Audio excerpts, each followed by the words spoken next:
Hello everyone, welcome to General Orlando 327 plays Final Fantasy XIII. We are on episode 28. So we are here where mission 7 occurs. Whoops, wrong direction. Where mission 7 occurs this is the stone that you get from mission 6, but I was here grinding off camera for a little bit to get the Tedratic crown and Tedratic tiara to create the sprint shoes. So I did all of that off camera, and then the weekend episode that I put up over the last weekend, if you are watching these chronologically as I put them out, what was the first of, it's probably going to be the first of 3 episodes were, with upgrading equipment in Chapter 11 / early Chapter 12. So I'm going to have one more at the end of Chapter 11 before we fight the final boss, and then I'll do one in Chapter 12 when we get the weapons that I want to upgrade for Saz and Fang in Chapter 12.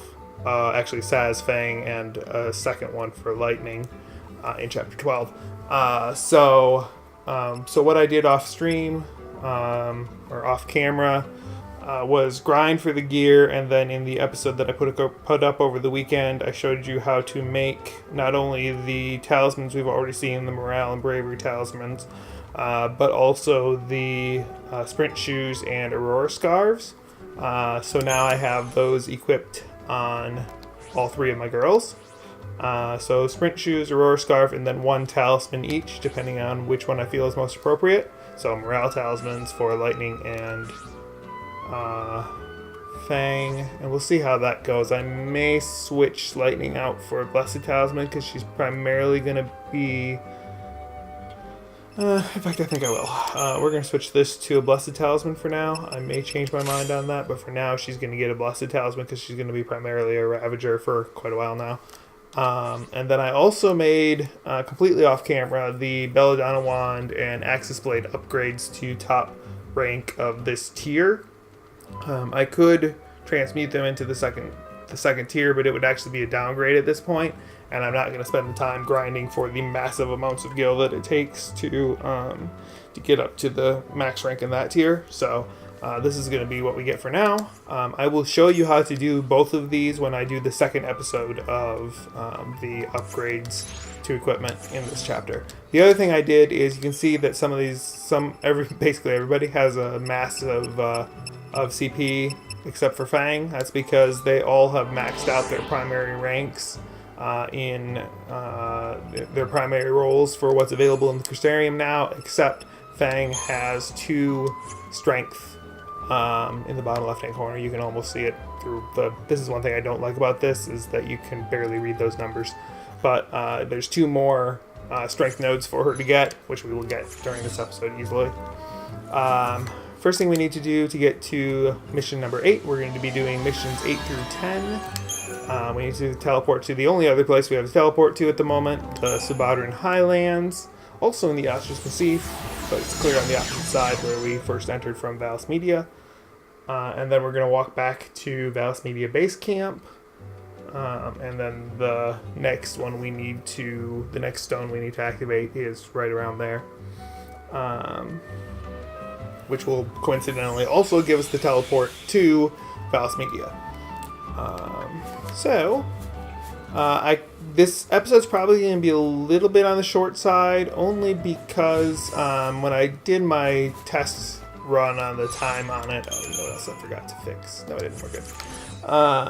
Was that if I tried to do all 3 missions, because of the sheer amount of walking that we're going to have to do, it would go quite a ways over an hour. So we're going to just go ahead and think about here. I'm going to do probably just 3 missions, unless I feel like we've still got like 20 minutes left, but I don't think that's going to happen. The other thing we're going to do in this episode is we are going to fight 2 Adamantulids. Not simultaneously, as that would just be disastrous. But we are going to fight 2 of the weakest form of the turtle creatures. For those of you who are familiar with Final Fantasy lore, you're well aware of adamantoises, etc., depending on which variation of it. But Adamantulid is the lowest version in this game. So we're gonna fight a couple of those. They're both guarding treasure spheres that have gold nuggets in them, which will be useful for selling. Not that we particularly need them right now, but just to prove that it's possible to do at this power level, basically, and because it's a little bit fun, and they also have some decent drops if they happen to drop anything. I think they're trying to remember which direction it is, but one of either their common drop is Scarletite and their rare drop is Gold Dust, or it's vice versa, and I can never remember which. Either way, they're not common drops, so the odds of us actually getting those are a little bit low. But either way, it's useful if we happen to get it. But they're both guarding gold nuggets, so those are the guaranteed rewards that I'm going to get from fighting them. This is where we're going to come to fight the Mark, which should be familiar to you from when we fought, when we rescued Hope to fight Alexander back at base camp. I always think that fight actually takes place there, and it doesn't. It takes place back at base camp, but you have to go there to rescue Hope. So they never explain exactly why you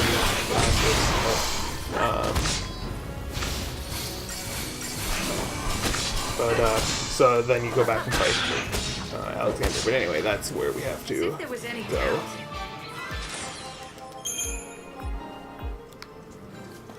But first we have to go back to base camp to trigger the mission.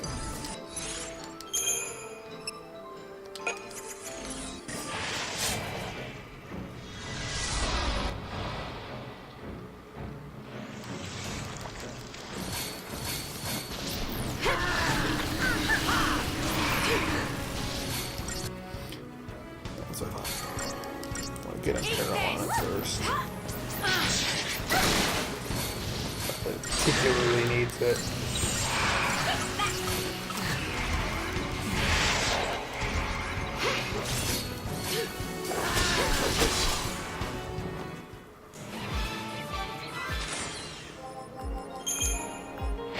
We're reaching that awkward stage of the game where the tools that we have available are just inadequate enough that we can't make optimum use of our paradigm setups. There's a form of paradigm setup that I use, actually basically starting late chapter 11, that I basically set it up so that there are two sets of paradigms, three paradigm groups. One that focuses on two commandos, and one that focuses on saboteurs. So one of them has relentless assault. Well, smart bomb is the starting paradigm. Occasionally assassination if I really feel like it, but late game it'll be smart bomb because of the fact that once Fang gets in peril, and I won't need the heal in my party as much anymore. So it'll be smart bomb leading to relentless assault with diversity in there if necessary for healing. Let's see, I want this. And then the other one is can't think of the name of the paradigm now, but it's two commandos and a synergist. Tireless Charge is the one with the medic. I can't remember what the name of it is. But two commandos and a synergist, basically to buff an elemental weakness on my commandos to speed up battle that way. And then leading to aggression with Tireless Charge in there, two commandos and a medic in case we need it for healing. I am in the right paradigm. Alright. But that's the format that I prefer to use for the majority of late game, and call it set A and set B. Set A is the saboteur-driven group, and the other one, the set B, is the synergist-driven group. So then you've got both Relentless Assault and aggression in there for when you don't even need the buffs or debuffs, but then you have the starter set for whichever direction is the most rational, whether it's going to be something for nuking or something for physical attacks. Now we almost have that set up now, but at this point we still have the fact that Vanille is the only one with Imperil. Is the only thing that holds us back from using that setup more regularly. Since Imperil is so useful in creating elemental weaknesses / bringing resistances down.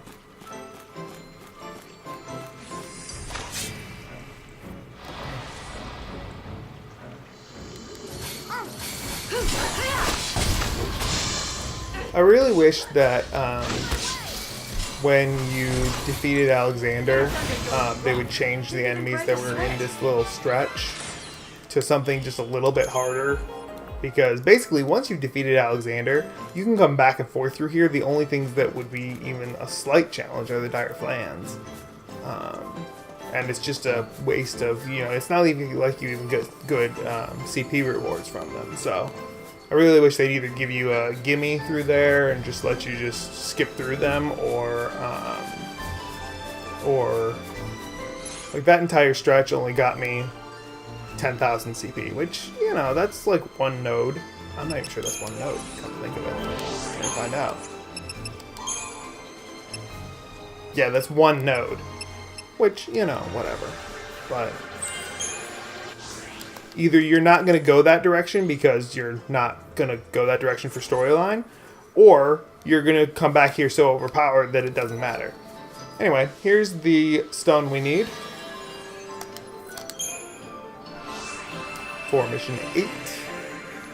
So we're going to go from here right back to where we trigger the Alexander fight. So that's, I'll call it that. It's not actually where we fight him, but we're just going to backtrack back to up there. Back through these pathetically weak enemies. And that's the other thing, like, at this point, you're either going to go through here so quickly, you have to come through here at least 3 more times. Because even if you trigger that first... No, I guess not. I guess minimum you could make it through here once if you triggered that stone the first time you came back this direction.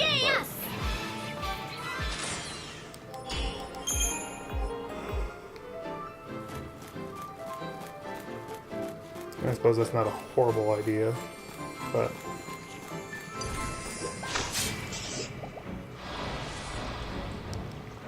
I may have to test that at some point and see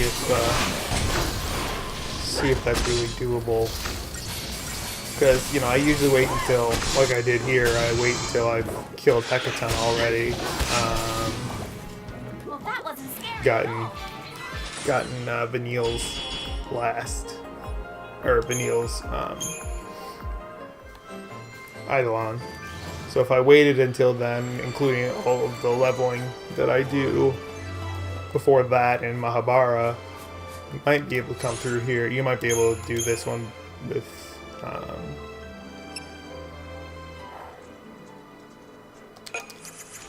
just do that one first instead of going out to Yasha's Massif and doing all the ones that we just finished. Might have to test that at some point. But that's not for this playthrough, so. See, and this is where I need, where the inefficiency of having needing Vanille to be the one to cast Imperil. Otherwise, I would have had Smart Bomb in my stack, and just had Fang as my only saboteur. And that battle would have been a little bit quicker, but...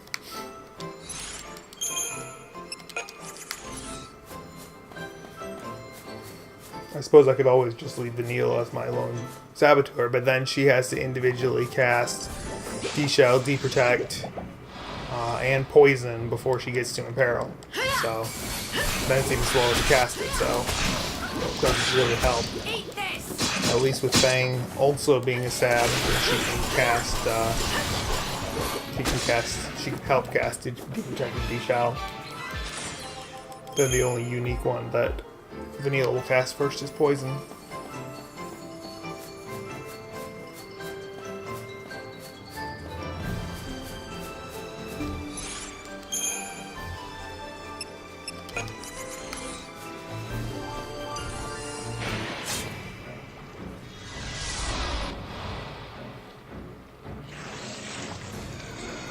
And just to show you the difference on camera between using Assassination and Relentless Assault,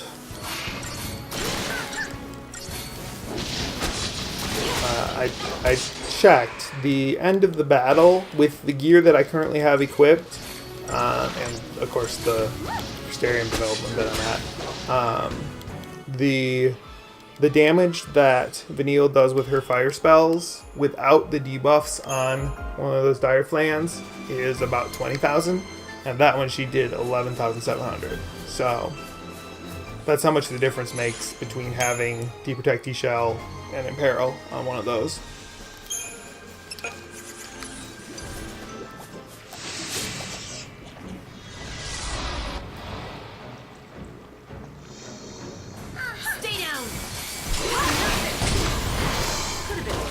The best part about this is now we have to fight all of these again when we come back from fighting the Mark. So we need to get back to...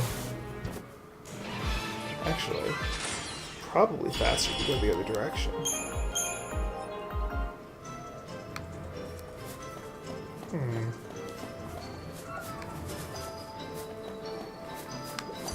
Alright, I have... Yeah, we want to start in aggression, that's right. We want to take out these flans quickly so that they don't accidentally merge into a dire flan while we're focused on the other things, which, you know, at this level develop. So, and that's really the only reason I would be concerned about doing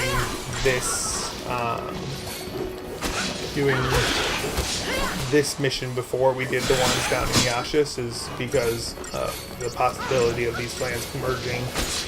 You might not be fully equipped to handle it. Then we want... my brain just fried. Do I want... Yeah, that's what I thought. Assassination. And then we're going to cast Libra. Oh no, D-Protect. Won't matter. You're going to be dead too soon to care. And so now that we've cast Libra, there are no status immunities other than Pain and Fog, and it has Imperil on it now, but if I had looked earlier you would have noticed that it was weak against Thunder. So, and now we've got all of the debuffs on it, so we're going to switch directly to, let's just use Aggression. It's not going to make too much of a difference. At that point,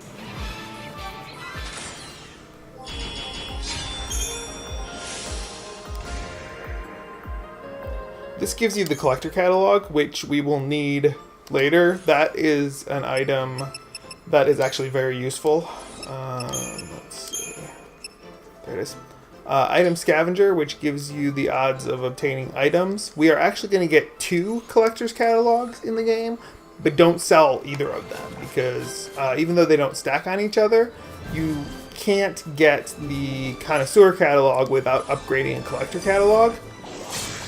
So, and you don't get them anywhere else.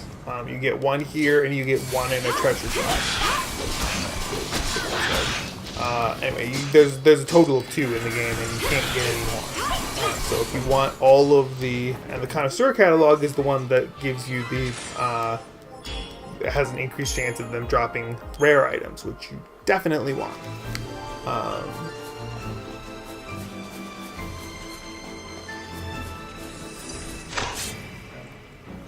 Because that one is the one you will use the most for farming. That one and the Shroud drop one.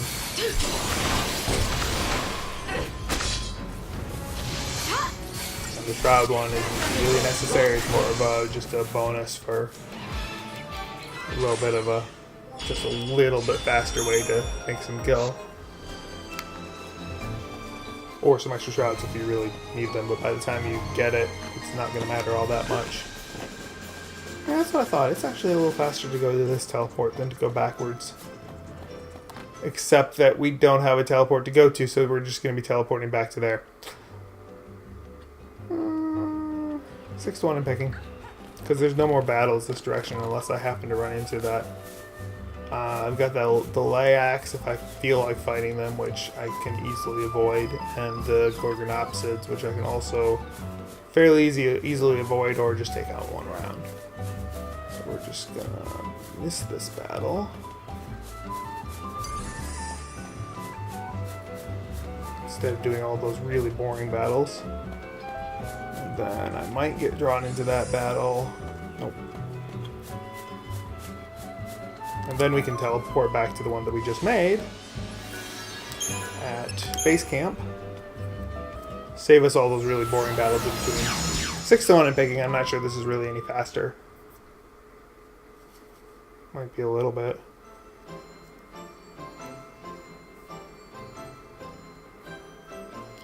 Because the next place we need to go is back to the Arclight Steppe.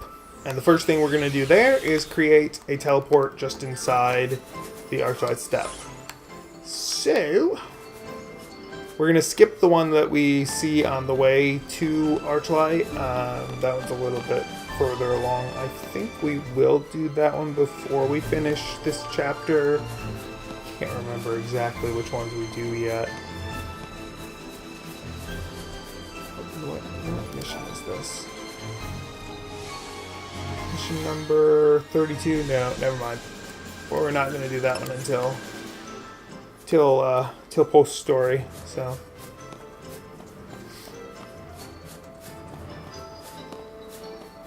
that was much higher level than we need to do right now.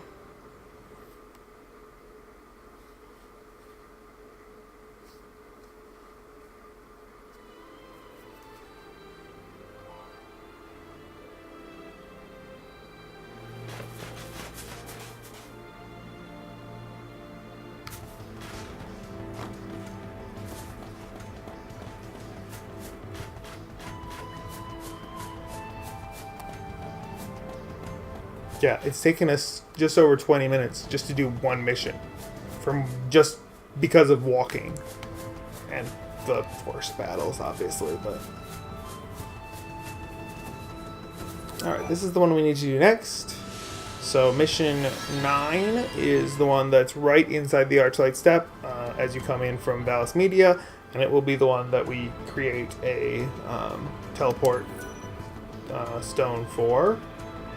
And it also requires us to fight a behemoth that we haven't seen yet, which whoop-de-doo.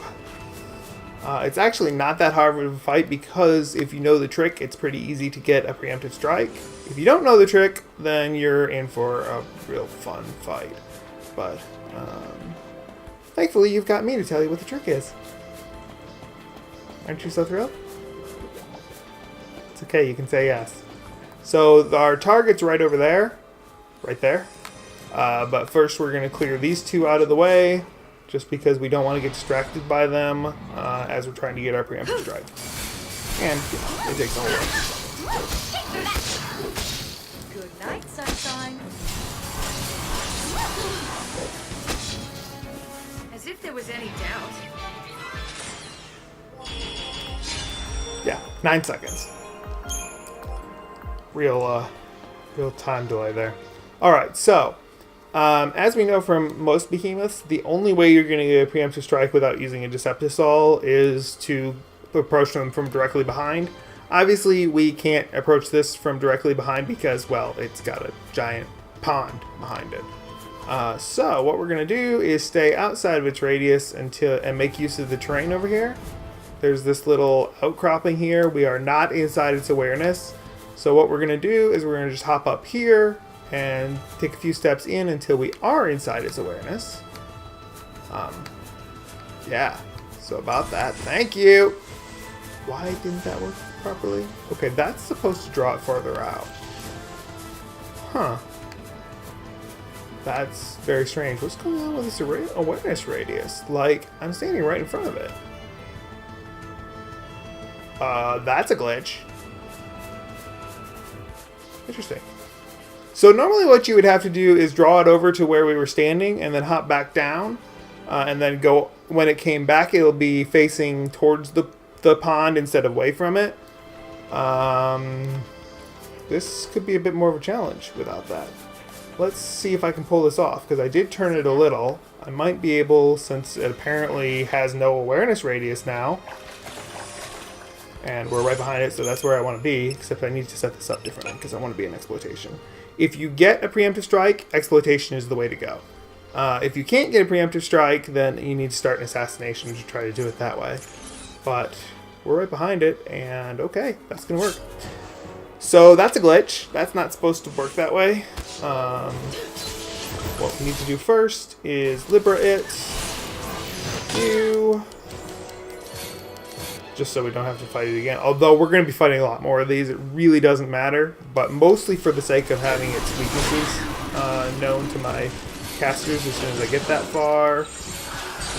Because here's what's going to happen. We're going to do this.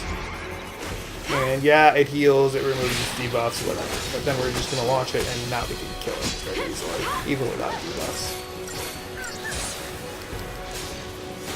There we go. As if there was any doubt. That's that.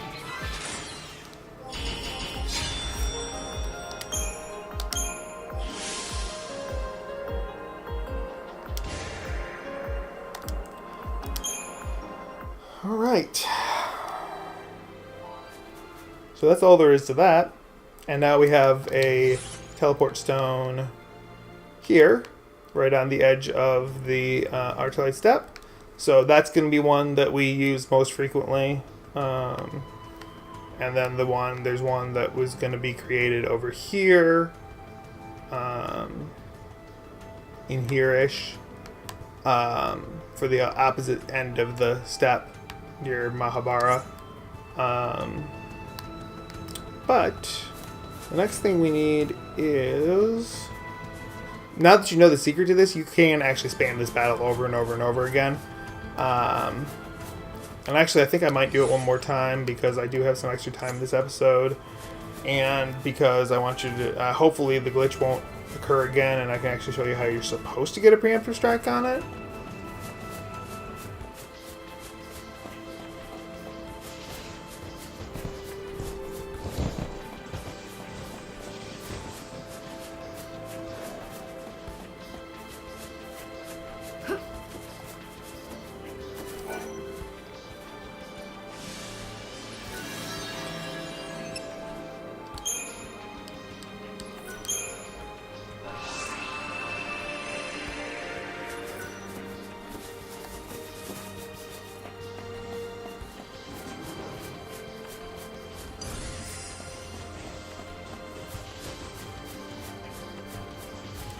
Alright, let's try this again.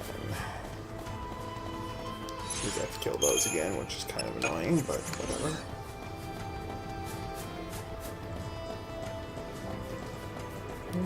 Actually, I might not, come to think of it. I think I can do it without killing those. Guess we'll find out, huh? Alright, now. Let's see if this works this time. You need to come this way. Nope, it's going to do it again. That's really weird. See, normally once you're about here, it'll charge you.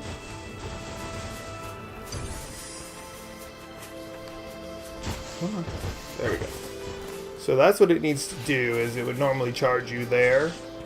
And then what it'll do is you just stand here while it resets itself. It's going to go back towards its pond. And instead of turning back around, it's just going to sit there. Like that. Thank you. Didn't mean to run into that, but whatever. It's guaranteed preemptive strikes in that battle. Hopefully that doesn't mess up my setup.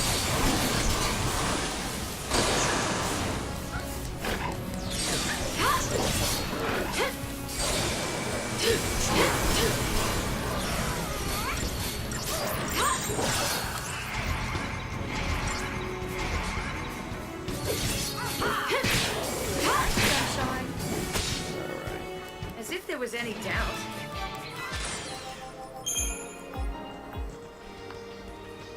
Alright, there we go. So now we just need to get behind it.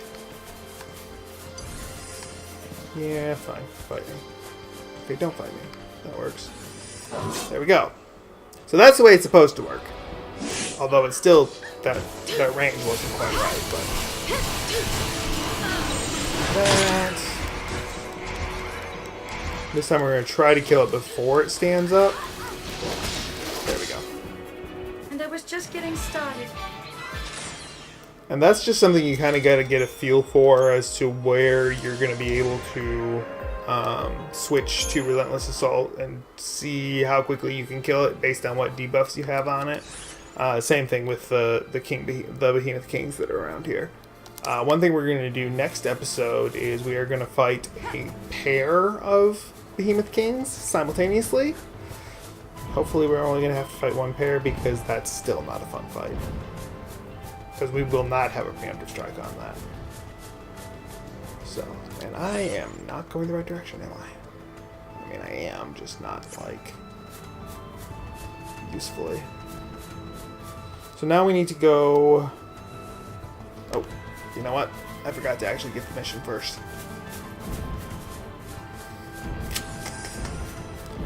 Backtrack. You can actually see the mission stone and that rock right in front of me. There's the mission stone in front of it. That's the one we need for mission 10.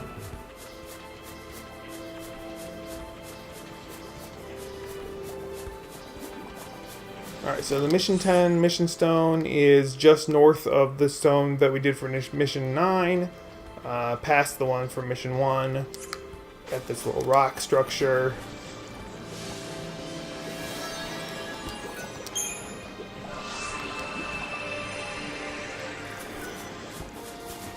And once you've gotten this, this is where I suggest fighting the 2 adamantulids that are on the way. That is not an adamantulid. Do not fight it. You will get massively stomped. Literally. It has the chains and the tusks. That actually means it's an adamantortoise. The ones with just the tusks and no chains are adamantoises. So it goes adamantulid, adamantoise, and then adamantortoise.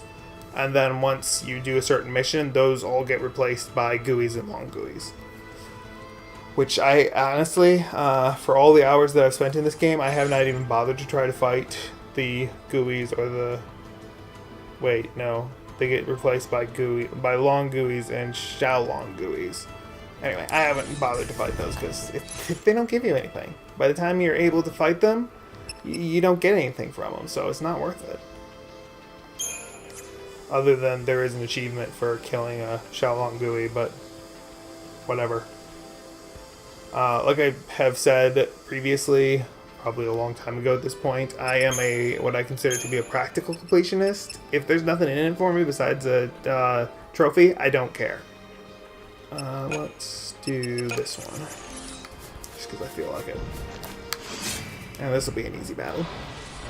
I probably should have started with a Relentless Assault because the Armadillons have low debuff resistance until you stagger them, but it says a relatively low stagger rate, so anything I can save time on will make it easier on me.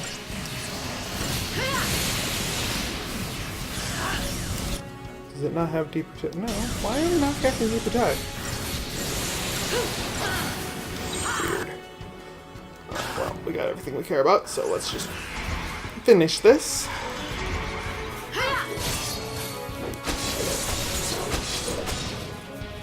Hardly worth the effort.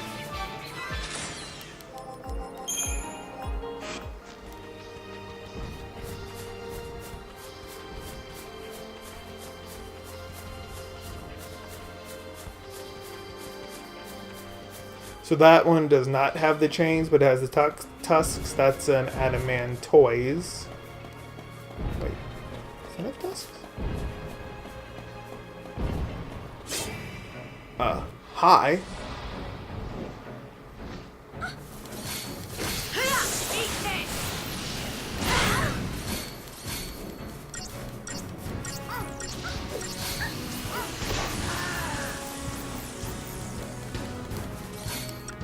I have everything I care about there, so let's just finish this.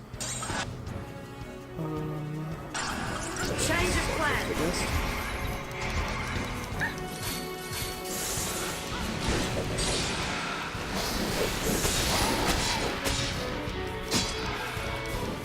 Yeah, I could switch to aggression, but at this point it would take more time to switch than to just kill it.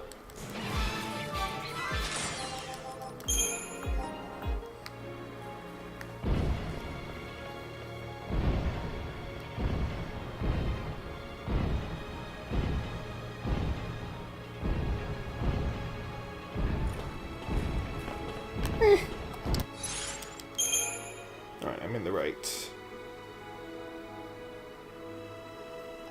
Yep. So the three paradigms we need to fight these adamantalids are assassination, variety, and we actually need to switch this to smart bomb. There we go.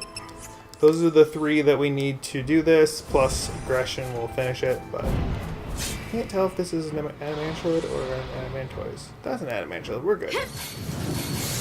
So we're gonna fight three of them. Because this one doesn't actually give us anything unless it happens to drop something. You know what I really should have done here, though? Follow my lead. Oh, I think I made a mistake there. Like a pretty serious one. Yeah, I did. I needed to make Lightning my party leader there. Serious. The reason that we want Lightning as a party leader for this is because she will be in the air in her Ravager role more often than Fang will be on the ground in Sab. So, battle team, swap them. And in this case, I'm not even going to bother to fight the same one. We're just going to go back up here. Okay, I guess I am going to fight the same one because it's on my way. Actually, it's not. I think that's a... Oh, whatever. So this probably won't be a short episode anymore, just because I'm doing these fights for the fun of it.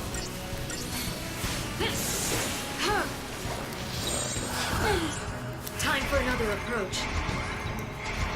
So then once you get down to about here, you're going to want to use variety to let Vanille heal you. Thanks. And the reason that we want to use Fang as a saboteur is because she has daze, which makes it, you know, if you get in tough healing straits, just let Fang cast daze, switch to variety, let Fang cast daze while you do nothing, and then Vanille can just heal you up. Then I actually want this to be assassination because I still want Imperil on this. There we go. Alright, now we should be good. Smart bomb to try to keep daze on it while we run up the chain gauge. See, there you go. And now we can just finish it with...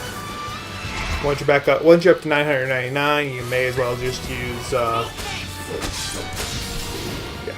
may as well just use aggression to kill him. Worst case, you'll probably finish it with a smite. The smite combo of both Lightning and Fang, if you're lucky. If it happens to get all the way down to the end of the chain gauge, the stagger period. You know, I could have gotten that. We're gonna skip this fight because I just don't care that much. I don't need the CP. Speaking of which, I may as well just finish off things. Crystarium tier. Stop that. Thank you.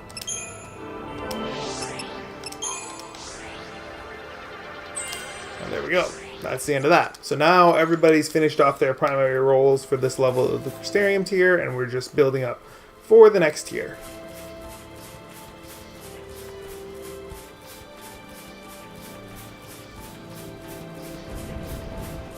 And this is the first of the Adamantulids we're going to fight. Well, the first of the ones that I plan to fight. The first that we're fighting for the treasure spheres, anyway. And it'll be the same thing as the last one.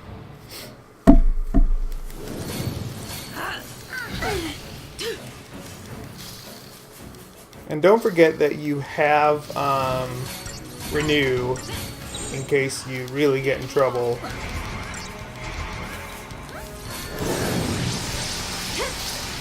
See, now if I'd been smart, I wouldn't have let lightning attack there, so the Daze stuck on it, but yeah, like there. I'm just going to let Vanille heal me up a little bit here before I go again.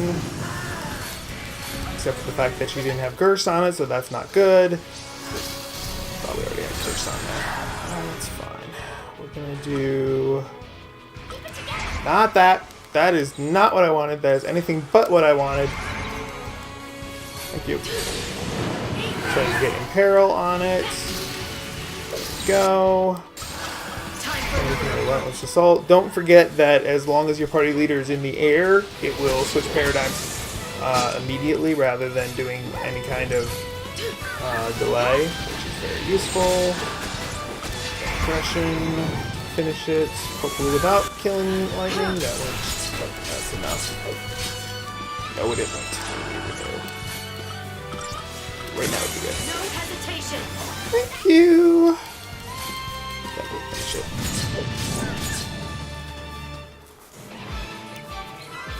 See, if it had done another stomp there, I would have been in trouble, but that's what Renew is for. Then we grab this for a gold nugget. Boom. And that is quite literally as good as Gil. Alright, so the next one that we're going to fight is this little outcropping here to get another gold nugget, and then the mark we're looking for is right there. Then we're going to come back to this save point and be done with the episode.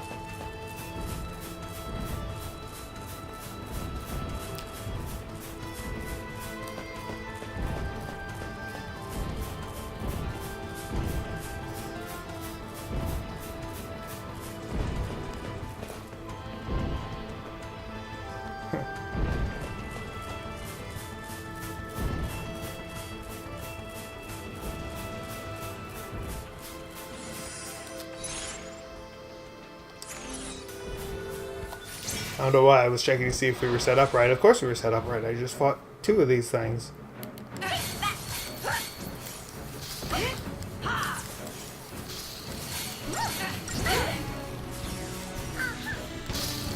I really just want to get Imperil on it before I have to switch? There we go. Keep the enemy off. Now I don't have to worry about switching back to Assassination. Okay. No fair. Keep Daze on it, please. I'd like to heal at the moment. It'll be okay. There we go. Now we're going to use Smart Bomb. Push up the chain gauge and try to keep it as dazed as possible.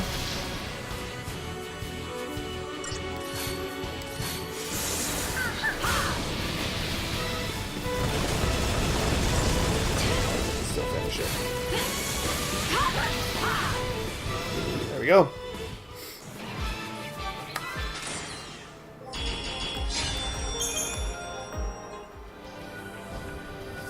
And one more gold nugget.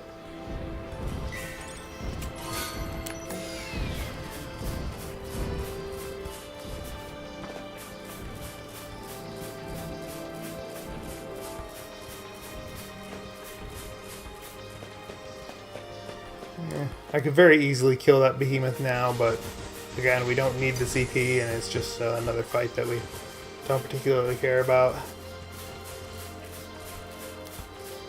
Oops.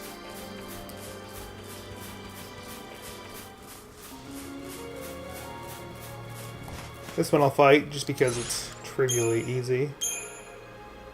We actually probably want this to be back to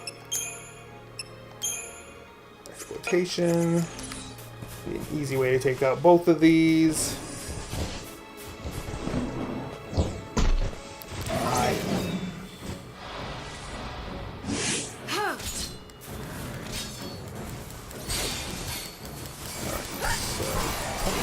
One round of that. Switch to Relentless Assault. We could probably still kill it before it finishes its healing. There we go.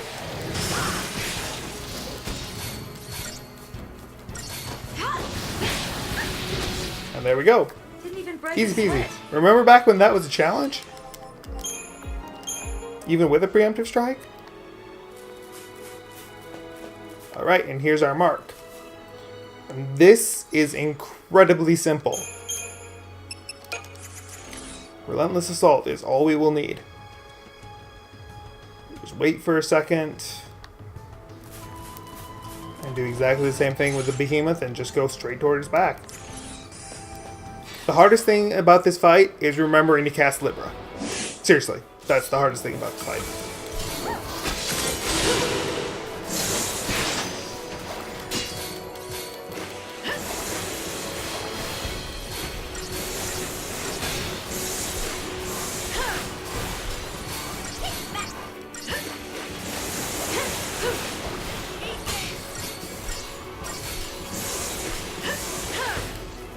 Easy.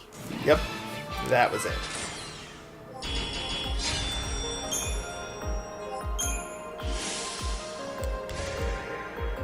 And we get 4 superconductors out of that, which are valuable for crafting.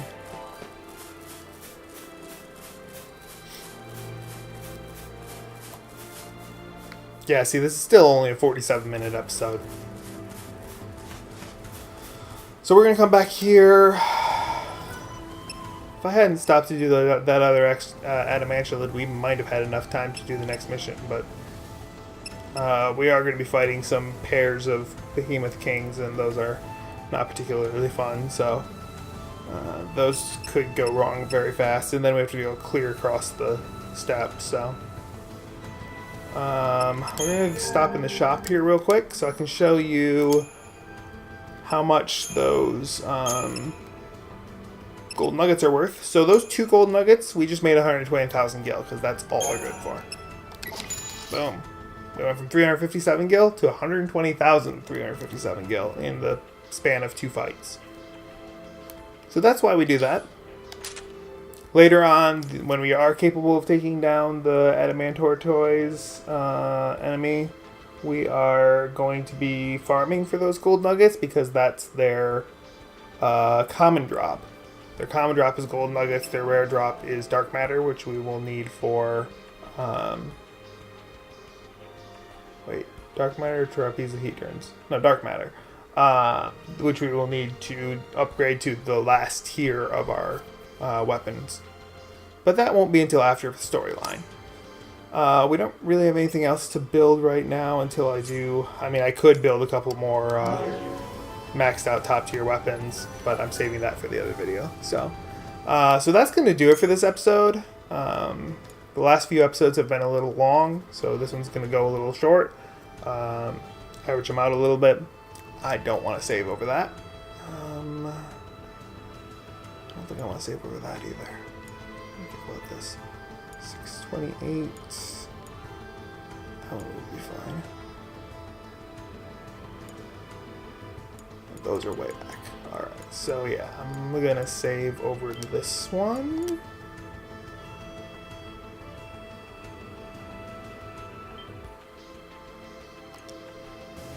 Alright, that's gonna do it. Thank you all for watching. I hope you enjoyed it. If you did, please make sure to hit like and share it with your friends. And then subscribe to the channel if you haven't already. And I will see you guys next time. Everybody have a great day.